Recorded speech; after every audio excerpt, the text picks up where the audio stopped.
Hello po, it's me again, Lauren Del Cusina. Today po gagawa po ako ng egg pie. Ang mga sangkap ng aking egg pie ay bali dalawang part. Yung isang part po para po sa crush ng egg pie natin. Then yung isa naman pong part ay para po sa filling po ng ating egg pie. So yung para po sa crush ng ating egg pie, ito po yung ingredient na gagamitin natin. Meron po tayong 2 cups na all-purpose flour. Then yung unsalted na butter. 2 tablespoon na granulated sugar. Then a pinch of salt po. Either salt or sea salt po, pwede nyo pong gamitin. Bali, 2 pinch lang po ng salt. Then, gagamit din po tayo sa crush ng cold water. Yan yung para sa crush natin na sangkap po or ingredient po natin. So, dito naman po sa kabila, ito po yung para sa filling po ng ating egg pie. And for egg pie filling po, meron po tayong 1 can na evaporated milk. Then, meron din po tayong 4 large egg. Doon po sa ating 4 large egg, sineparate ko po yung isang white eggs. Ito. Then, meron din po tayong 1 cup granulated sugar. Gagamit din po tayo ng zest ng lemon. Then, pure vanilla extract.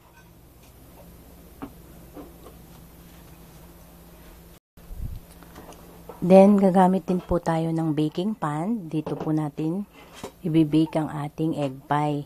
Para mabilis po siya matanggal. Yan. Then, gagamit din po tayo ng dough blender o pastries blender. At, nangangailangan din po tayo ng isang bowl. Dito po tayo magmi-mix ng ating egg pie. Ayan po, magsisimula na po tayo magluto. Ang uunahin po natin gawin ay ang ating crush ng ating egg pie. Nagamit po tayo ng electric mixer or hand mixer para po sa ating pie crush. Then, ito na po yung ating 1/2 na unsalted butter. Kalahati lang po yung ginamit natin. Then, i-mix po natin siya.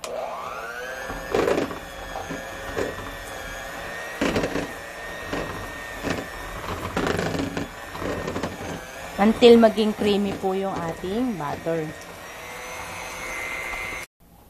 Yan. Then, mag-a-add tayo ng mga 1 o 2 pinch of salt lang po. Yan. Then, yung granulated sugar natin na 2 tablespoon. Lalagay na rin po natin. Then, i-mix po natin uli.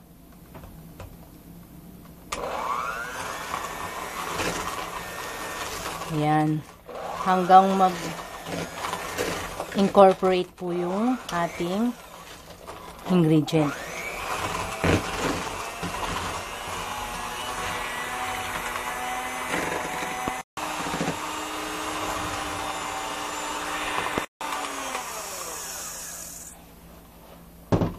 Ayan. Then, ngayon po, yung ilalagay po natin ay ang ating 2 cups na flour. Bali, hindi na po natin siya i-mixer.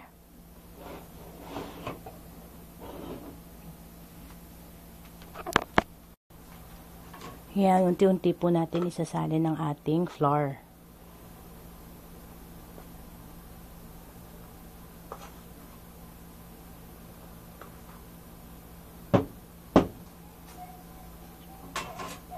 Yan, gagamit po tayo ng pastry blender sa pagmimix po ng ating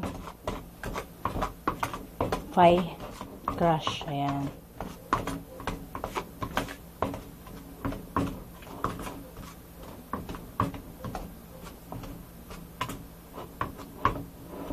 Then, add po tayo ulit ng flour.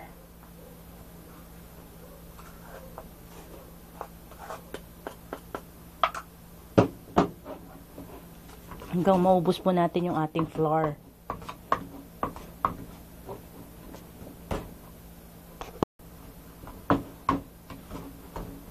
Ayan, then salin pa po natin yung natitira.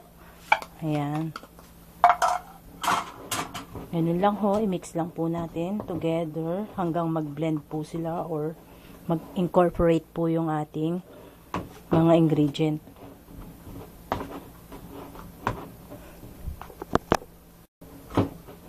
Ayan po, na-mix na po natin maigi. So, maglalagay na po tayo ng cold water. Yung 1 cup po natin na cold water, hindi po natin to lahat ilalagay.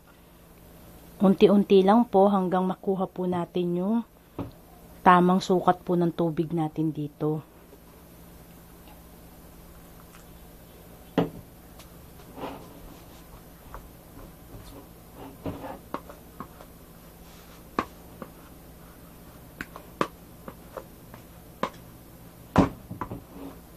Mga 1/2 cup lang po ang magagamit natin.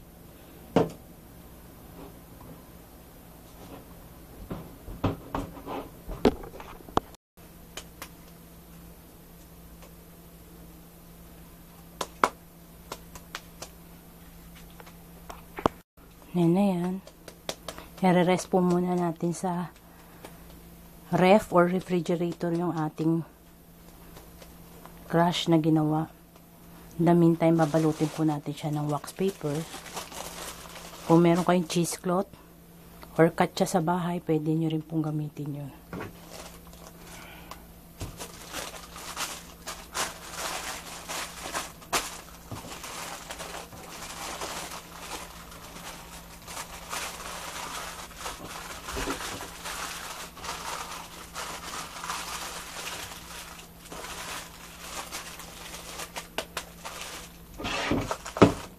Lalagay po muna natin siya sa refrigerator ng 30 minutes po. So, kung nagmamadali po kayo, at least 10 minutes po natin siyang ilagay sa refrigerator. So, rest po muna natin siya ron. After 30 minutes, ito na po yung ating pie crush. So, ayan.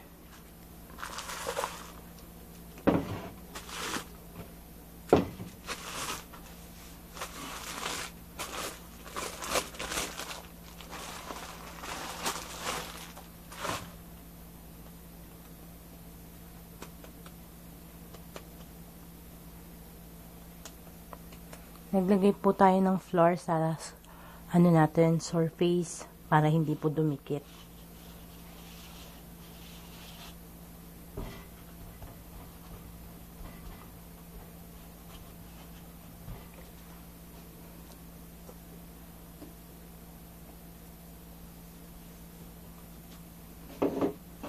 Gamit po tayo ng rolling pin, lalagyan din natin ng flour. So, ipaplat po natin siya. Hindi natin siyang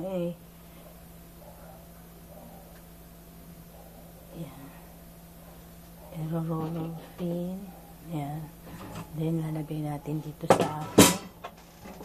Dahan-dahanin nyo lang po.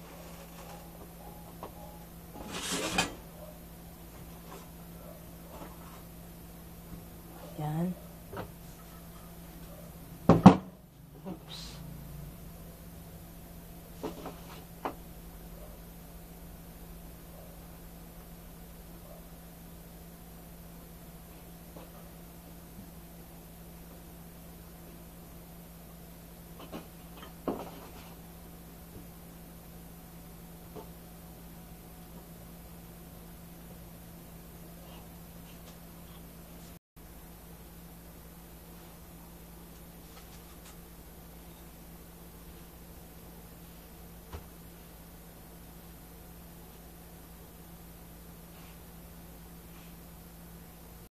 Natapos na po natin gawin yung ating pie crush. Then, ngayon po, isi-set aside po muna natin. Ibabalik po natin sa ating refrigerator for 10 minutes po uli. Then, gagawin naman po natin yung pie filling natin. At para po sa ating egg pie filling, ito po yung ating evaporated milk, 370 ml. Lalagay natin sa ating mixer.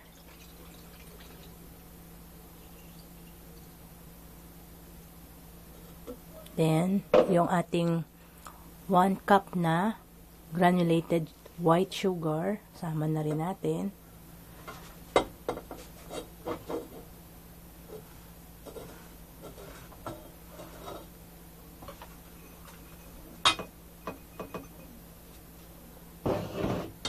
Mimix po natin yan.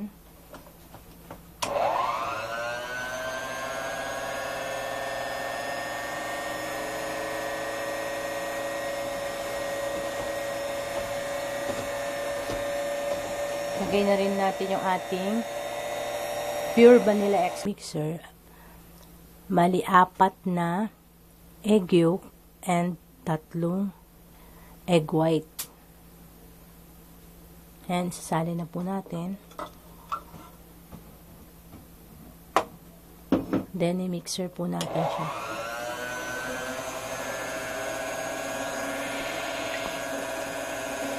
Ngayon po, yung zest ng lemon natin.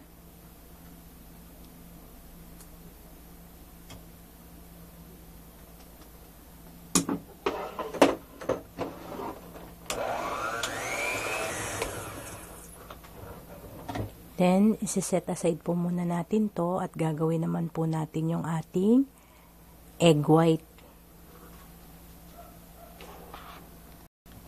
Then, ito po yung ating egg white.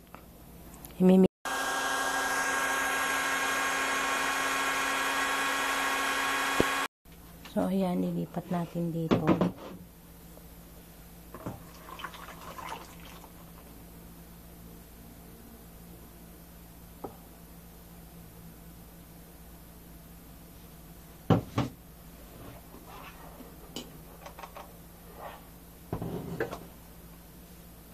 Then, ilalagay natin tong ating egg white.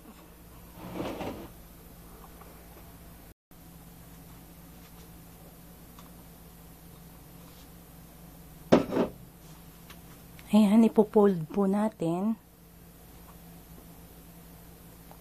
Fold lang po nyo.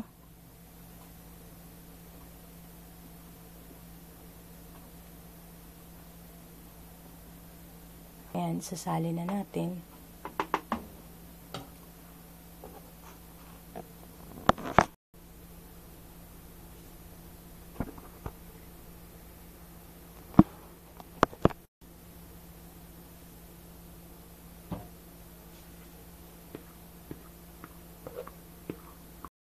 I-rest lang po natin ng 5 minutes bago natin i-bake. Pero kanina po, pinainit ko na po yung oven natin sa 180 degrees Celsius. Then, i-bake ko po siya ng 20 minutes. After 20 minutes po, iluloko po or bababaan ko po yung ng 150 degrees Celsius yung ang oven. Then, i-bake ko po siya ulit ng 30 to 45 minutes. Sisilip-silipin nyo rin po until madan po or maluto po yung ating egg pie. Ayan o, pagtapos nating i-rest, dito na po, nilagay ko na po sa loob ng oven. Mag-aantay po tayo ng 20 minutes. Ganyan na po itsura ng ating egg pie. So, iluluhit ko po siya ang ating oven sa 150 degrees Celsius. Ayan. Then, another 30 minutes po. Luto na po ang ating egg pie. Mainit po. Ingat po kayo. Ayan po. Luto na po ang ating egg pie.